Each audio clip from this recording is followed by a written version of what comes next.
Good morning guys, welcome back to the YouTube channel Vlogs with Ronak 2.0. So guys, first of all thank you very much कि आपने मेरा new channel को subscribe किया है. Thank you very much. अभी तक मैंने एक भी वीडियो डाला नहीं था, ये मेरा फर्स्ट वीडियो है, लेकिन उसके पहले अप्रॉक्सीमेट 1250 सब्सक्राइबर हो चुके हैं. So guys thank you very much इतना प्यार देने के लिए. अभी बजे है दोपहर के 12:30 एंड आज मैं अपनी अल्टिस लेके जा रहा हूँ टू खारघर.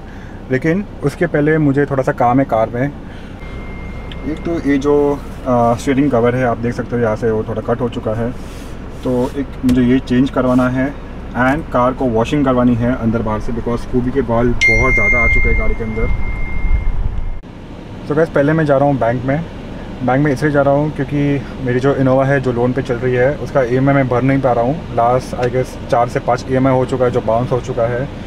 बिकॉज आपको पता है पैंडमिक है, कुछ बिज़नेस आ नहीं रहा है, बहुत मुश्किल से बिज़नेस आ रहा है. उसका EMI भी बहुत ज़्यादा है, 39,000 उसका EMI है. इसीलिए बैंक से नोटिस आ चुका है मुझे, तो पहले इस नोटिस का जवाब देना है मुझे उनको.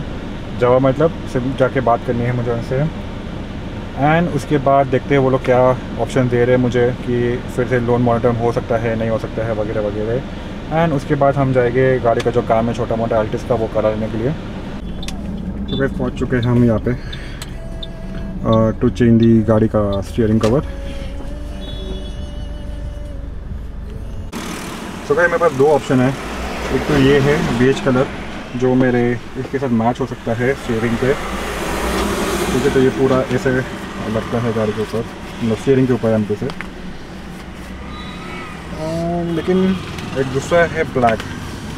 मुझे लगा ब्लैक ही ज़्यादा अच्छा लगेगा, बिकॉज इसमें प्रॉब्लम ये आएगी कि जैसे हाथ लगेगा तो ये जल्दी मिट्टी मतलब काला हो जाएगा, तो ये थोड़ा इशू लगता है और ऐसे भी स्टीयरिंग से मैच नहीं करेगा ये. तो ब्लैक ही लगा लेते हैं उसको, तो ब्लैक वाला अच्छा रहेगा.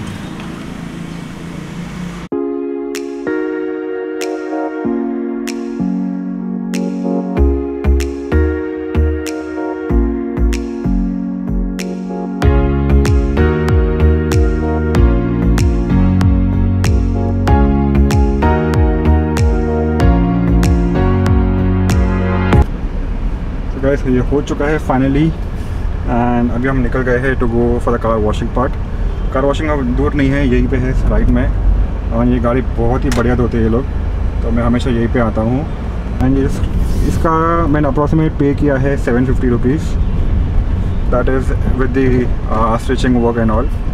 तो इसे क्वालिटी में तो अच्छा लग रहा है मुझे. हाथ में पसीना ऐसा होगा तो नहीं, बिकॉज वो मैंने उनको वही बोला था कि लॉन्ग ड्राइव पे जब जाता हूँ तो पसीना नहीं चाहिए हाथ में भाई. तो उन्होंने कहा सर आप ये क्वालिटी का लो, अच्छा है. और भी क्वालिटी के थे 200, 300, 400 वाले, लेकिन उन्होंने कहा कि सर आप ये ले लो बिकॉज आप टूरिस्ट में हो, गाड़ी ज़्यादा चलेगी तो अच्छा रहेगा. फिलहाल मैं आ चुका हूँ कार का जो मुझे काम करवाना था, मतलब वॉशिंग. तो गाइस अभी एक कार ऑलरेडी है मेरे आगे, वो है सामने वाली इनोवा. तो जैसे उसका हो जाएगा उसके बाद मेरा नंबर लगेगा. तो आई गेस ऑलमोस्ट 1 आवर यहाँ पे चला जाएगा मुझे कार वॉशिंग करने के लिए एंड उसके बाद फिर निकलूँगा.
तो गाइस गाड़ी पूरी वॉश हो चुकी है, आप देख सकते हो उन्होंने बहुत ही बढ़िया काम किया है। आपने जैसे पहले फुटेज में देखा है इंटीरियर एक्सटीरियर पूरा पॉलिश किया उन्होंने, टायर वगैरह वगैरह।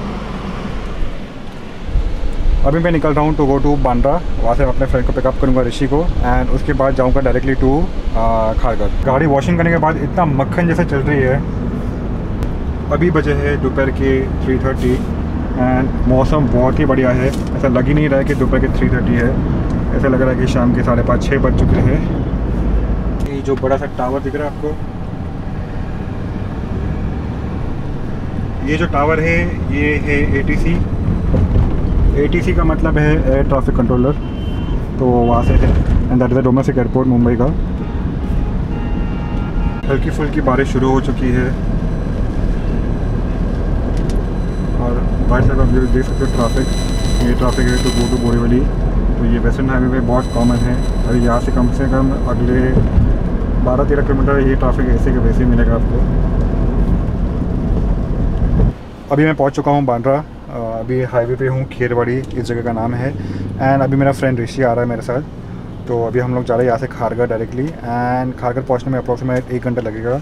आई होप बारिश नहीं आए बिकॉज मैंने आज ही कार वॉश की है। एंड कार वॉश का पर्पस क्या था ये मैं आपको व्लॉग के एंड में बताने वाला हूँ। तो बस वेटिंग है वो ऋषि आ जाए एंड उसके बाद हम लोग निकल जाए। गाइस अभी हम लोग आ चुके हैं बांद्रा खेरवाड़ी में, एंड मैंने ऋषि को बोला जाके कप चाय ले ले, क्योंकि सुबह से मैंने अभी नाश्ता भी नहीं किया है, सुबह को मैंने लंच भी नहीं किया, मतलब सब स्किप हो चुका है कार वॉशिंग के चक्कर में। तो अभी मस्त गर्मा गर्म चाय पीते हैं और देखता कुछ खाने के लिए मिलता है तो खा भी लेता हूँ।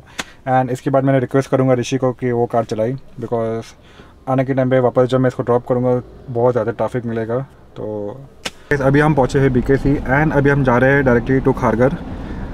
खारगर में हम क्यों जा रहे हैं जैसे मैं आपको पहले कहा था कि मैं व्लॉग के एंड में बताऊँगा।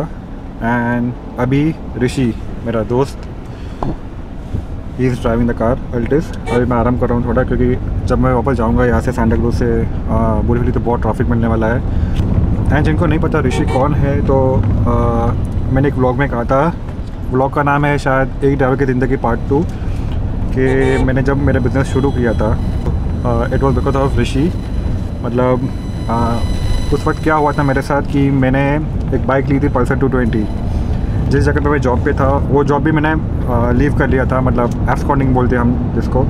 तो मैंने जॉब भी से बीच में से छोड़ दिया था, तो उसका EMI था 2735। वो भरने के लिए मैं अपने घर से पैसे नहीं ले रहा था। तो मैंने ऋषि से बात किया था कि भाई ऐसा है तो कुछ काम हम कहीं मिले तो। एंड जैसे ड्राइवर की लाइफ में हम कहते हैं बदली मतलब पर डे बेसिस पे वो कोई कस्टमर बुलाते हैं आपको उनकी कार लेके, एज अ ड्राइवर आपको जाना है, आपको ड्राइव करना है। तो मैंने ऐसे किया था। ऋषि ने 1-2 कस्टमर्स दिए थे जो माटुंगा में थे, वहाँ से पेन जाना होता था। उस वक्त पर डे का मुझे कुछ 350 या 400 रुपीज़ मिलता था, बराबर राइट, 350-400 रुपीज़ पर डे का था। एंड उस वक्त तो डीजल का मतलब पेट्रोल का कॉस्ट भी बहुत कम था, तो बाइक पे आई यूज्ड टू गो। वो हिसाब से मैंने शुरू किया। एंड कस्टमर की गाड़ी थी वैगन आर, रेड कलर की वैगन आर थी, I still remember. Wagon R के बाद आई मेरे हाथ में कॉलेज, तो कॉलेज पे मैं एज अ ड्राइवर चलता था। तो वैसे करते करते महीने के 5,000-6,000 रुपये मेरे सेविंग होते थे। एंड उसमें से मैं अपना EMI भरता था 2735। तब से मैं ऋषि को जानता हूँ और आई गेस ये बात को अप्रॉक्सीमेट कितने साल हो गए? 10 साल से ज़्यादा हो गया। 10 साल से ज़्यादा हो गया ऑलमोस्ट, मतलब। सो गाइस ये है नया ब्रिज जो कनेक्ट करता है from BKC to direct Sion Chembur का जो जंक्शन है वहाँ पे। तो this is a new bridge, बहुत कम ट्रैफिक होता है and this is a very good जो उन्होंने बनाया ब्रिज अभी। क्योंकि पहले जो एक ब्रिज था जो वहाँ पे था उस तरफ, वहाँ पे वो कुडला कहते हैं हम, तो उसको कहते हैं SELR। और इसको क्या बोलते हैं? ये Chunabhatti flyover. Chunabhatti flyover, okay ठीक है। तो ये भी बहुत बढ़िया ब्रिज है, मतलब अब बहुत जल्द पहुंच जाते हो। नहीं तो एक टाइम था जब आपको पूरा सायन स्टेशन घूम के you have to go to Chembur.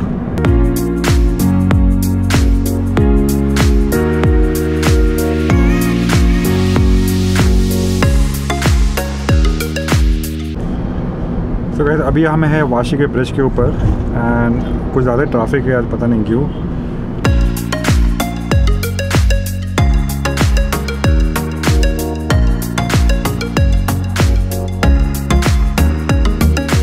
So guys, now we have reached the Vashi toll.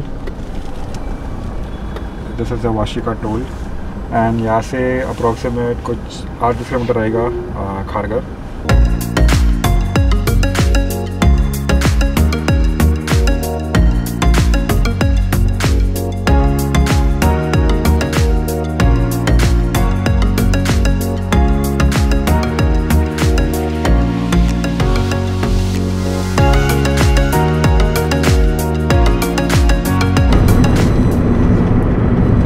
We are about to reach Kharghar and यहाँ पे कुछ आधा घंटे का काम है मेरे को। बहुत ज़्यादा भूख भी लगी है, तो आफ्टर द मीटिंग मैं और ऋषि कुछ खाने को जाएंगे। सो लेट्स सी वहाँ पे क्या मिलता है, बिकॉज कितने बजे मुंबई कितने से बंद होता है लास्ट टाइम के? 4 बजे। पार्सल तो मिल जाता है। देखिए अभी क्या है वहाँ पे अवेलेबल खारगर में।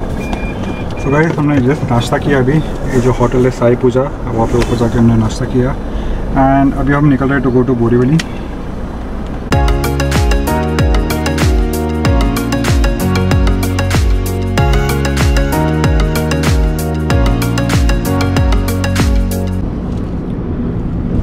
गाइस अभी हम जो रूट से जा रहे हैं वो वाया थाना है, क्योंकि अगर हमें वाशी से जाता था तो वहाँ पे बहुत ज़्यादा ट्रैफिक मिलता है एंड घर पहुंचने में कम से कम मुझे 3 घंटा लगता था। तो हम अभी जा रहे थे via Thane Porbandar road and till Borivali. Rishi आएगा मेरे साथ, उसके बाद वो वहाँ से एसी बस या कुछ ओला उबर करके वो घर पे जाएगा अपने एंड मैं वहाँ से चले जाऊँगा अपने घर पे। Just reach Thane and this road is called as Thane Porbandar road और हल्की फुल्की बारिश शुरू हो चुकी है यहाँ पे। अभी जैसे आगे जाएगा तो वहाँ पे थोड़ा घाट सेक्शन है, तो वहाँ पे बहुत ज़्यादा ग्रीनरी है, तो आई एम श्योर कि वहाँ पे बारिश होने वाली है। अभी तो हम पहुँचे भी नहीं हैं वो हिल एरिया के, देखो बारिश बारिश होने को होगी है।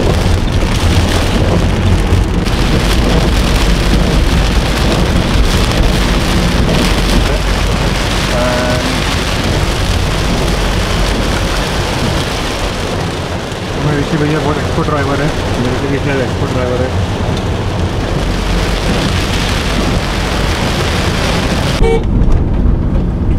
तो guys now we are entering रईसर टोल। ये थाने का जो लोकेशन ख़त्म यहाँ से, अभी जो चालू होगा वो है मुंबई,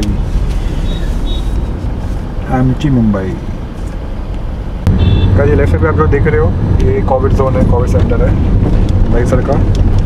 एंड जैसे हम यहाँ पे आ चुके हैं तो मुंबई, तो बारिश बहुत ही कम है, मतलब यहाँ पे तो ना के बराबर बारिश है। थोड़ी सी बारिश हुई होगी पहले, बस तो बारिश है। टोल के इस पर थोड़ा सा पूरा सूखा ही सूखा है यार, थोड़ा सा बारिश नहीं हो रहा है।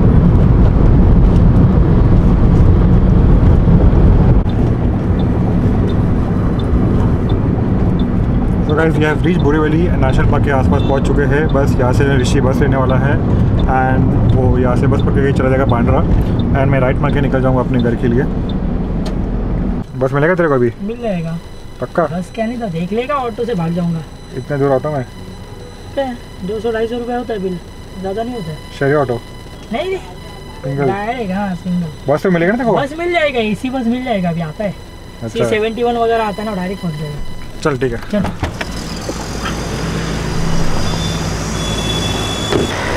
क्या हुआ? क्या मुझे पहुँच के फ़ोन कर। ऋषि का हाइट आई गेस 5'2" या 5'3" रहेगा और मेरी हाइट है 6 फुट। ऋषि को सबसे आगे चाहिए सीट और मुझे सबसे पीछे चाहिए सीट। यार मैंने विंडोज़ रोल डाउन कर दिए है क्योंकि मुझे ज़्यादा एसी पसंद नहीं है। जब भी मैं कोई ट्रिप पे होता हूँ एंड जैसे क्लाइंट कार से नीचे उतरते हैं या मैं क्लाइंट को कहीं पे ड्रॉप करता हूँ, उसके बाद मैं तुरंत जो विंडोज़ है उसको रोल डाउन कर देता हूँ। तो फाइनली मैं पहुँच चुका हूँ अपने बिल्डिंग में, मतलब अपने लिफ्ट में हूँ और अभी अपने घर पे जा रहा हूँ। जाके आज डिनर भी नहीं करूँगा बिकॉज मैंने बहुत लेट लंच किया था, तो जाके बस इस वीडियो को एडिटिंग पे रख दूँगा। एंड उसके पहले मुझे आपसे बताना है कि वो बैड न्यूज़ क्या है एक्चुअली में। बोल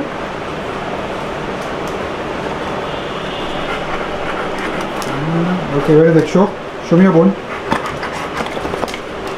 No. Show. Where is it? Yeah.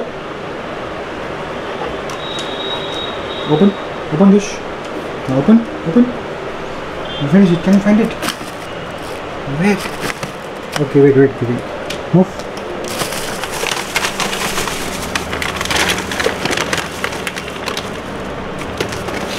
Sit down. Speak. No. अबे अंग्रेज की औलाद. Speak. No. Speak. Speak.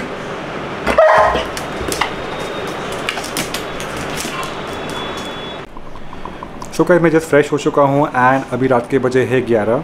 I was about to go to sleep, लेकिन मुझे याद आया कि मुझे व्लॉग एंड करना है एंड मुझे आपसे एक बहुत इंपॉर्टेंट चीज़ है जो आपसे शेयर करनी थी. सो गाइस ये मेरे चैनल का सबसे पहला व्लॉग है एंड इस व्लॉग में मुझे एक बहुत बुरी खबर है जो मुझे आपसे शेयर करनी है.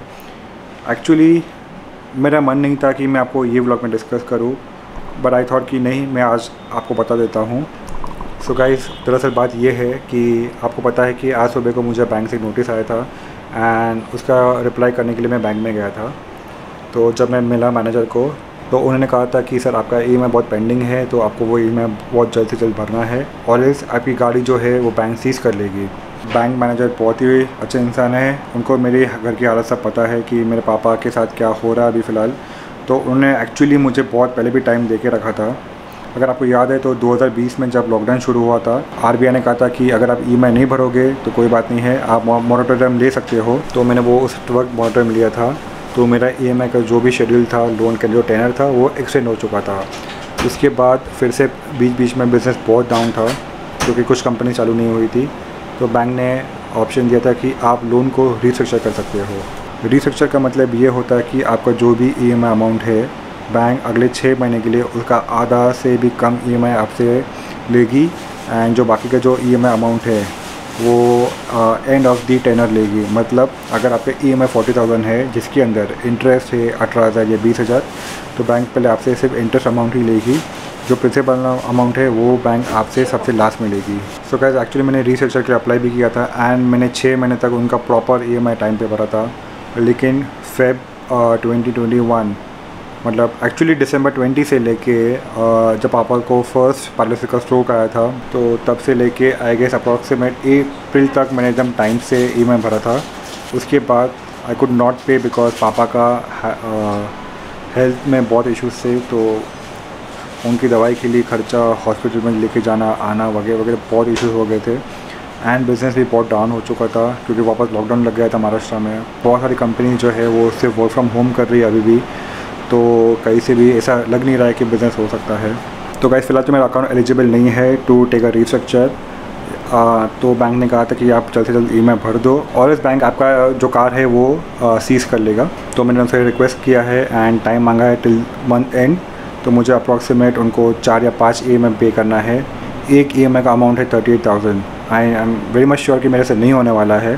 तो जैसे आपको पता है कि आज मैं खारघर गया था, तो खारघर में मेरा एक मीटिंग था जहाँ पे एक कंपनी है जहाँ पे उनको मेरी Altis and Innova self drive पे चाहिए. तो सेल्फ ड्राइव का मतलब ये है कि उनको विदाउट ड्राइवर गाड़ी चाहिए. डीजल, मेंटेनेंस, टोल सब कंपनी का रहेगा, इवन फ्यूल कंपनी का रहेगा. मुझे सिर्फ कार उनको प्रोवाइड करनी थी. तो आज मैंने जाके बात की, उनसे सब समझ लिया है. अल्टिस का शायद डील हो जाए, इनोवा का मुझे पता नहीं अभी तक क्या है क्या नहीं. तो अगर अल्टिस का हो भी जाता है तो मुझे थोड़ा सा प्रेशर कम रहेगा. सो गाइस सबसे इम्पोर्टेंट चीज़ यही थी, अगर उस कंपनी ने सेल्फ ड्राइव के लिए मना कर दिया एंड अगर मैं बैंक को अपना EMI रीपे नहीं कर पाया तो बैंक ज़रूर मेरी कार सीज़ कर लेगी. तो इन शॉर्ट ऐसा हो जाएगा कि मुझे अपनी कार बेचनी पड़ेगी. तो मैं वेट कर रहा हूँ और 5 या 6 दिन तक अगर नहीं हो पाएगा तो मैं अपनी इनोवा क्रिस्टा को सेल के लिए रख दूँगा एंड उसको मैं बेच डालूँगा. लेकिन to be very frank and to be very honest, मेरे परिवार में मेरी मॉम, मेरी वाइफ और मैं, हम तीन इतने अटैच है इनोवा क्रिस्टा से कि आज जब मैंने अपनी वाइफ को और अपनी मॉम को ये प्रॉब्लम डिस्कस की तो लिटरली उन दोनों की आँख में आंसू थे. मेरी आँख में भी बहुत, मतलब छोड़ो कुछ नहीं. तो बस मैं आपको ये कहना चाहता हूँ, अगर मुझे अपनी इनोवा क्रिस्टा बेचनी पड़े तो गाइस प्लीज़ मुझे सपोर्ट करना अल्टिस के लिए. आई मीन टू से मैं फुल कोशिश करूँगा कि अपनी इनोवा नहीं बेचूँ, क्योंकि क्या हो रहा है कि अगर इनोवा मेरा जो भी सेविंग्स है मैंने सब इनोवा पे भी मैं डाइवर्ट करना पड़ रहा है, क्योंकि मुझे कार भी सेव करना है। कार सेव करूँगा तो तब जाके कुछ रेवेन्यू आएगा एंड मैं कुछ व्लॉग्स बना पाऊँगा आपके लिए भी।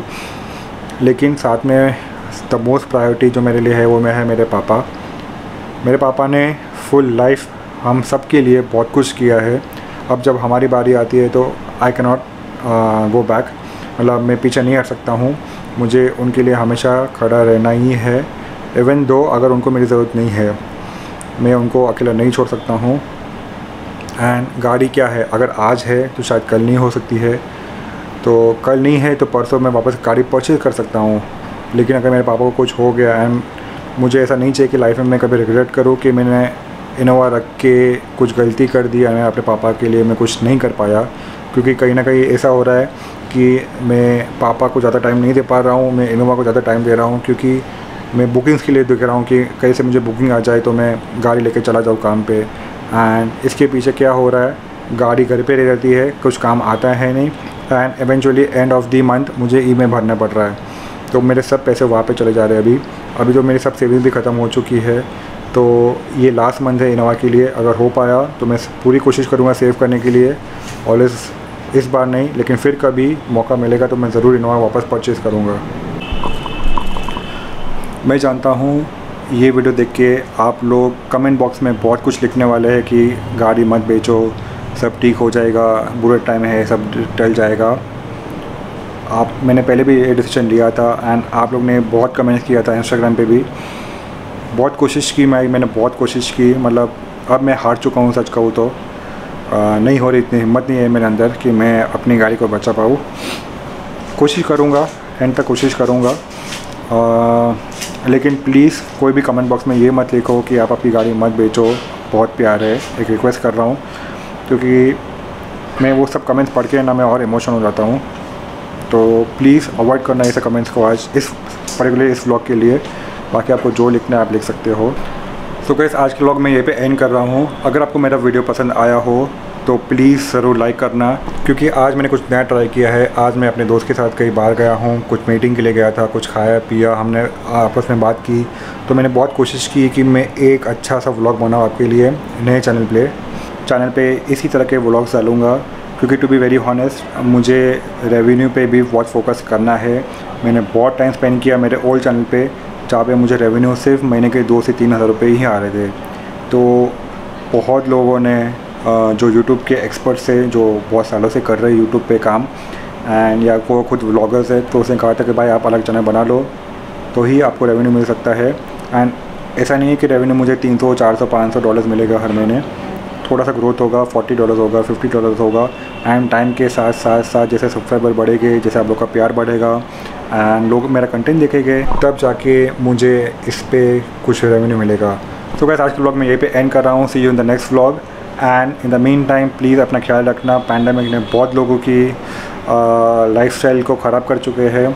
So guys please be safe, please guys make sure आप आपके फैमिली के साथ जितना भी हो सके इतना क्वालिटी टाइम स्पेंड करो, बिकॉज यू नेवर नो कल क्या हो जाए। तो बस अभी मैं जा रहा हूँ सोने के लिए, 11:30 हो गया एंड इस वीडियो को एडिट करके मैं कल का कल ही अपलोड कर दूँगा।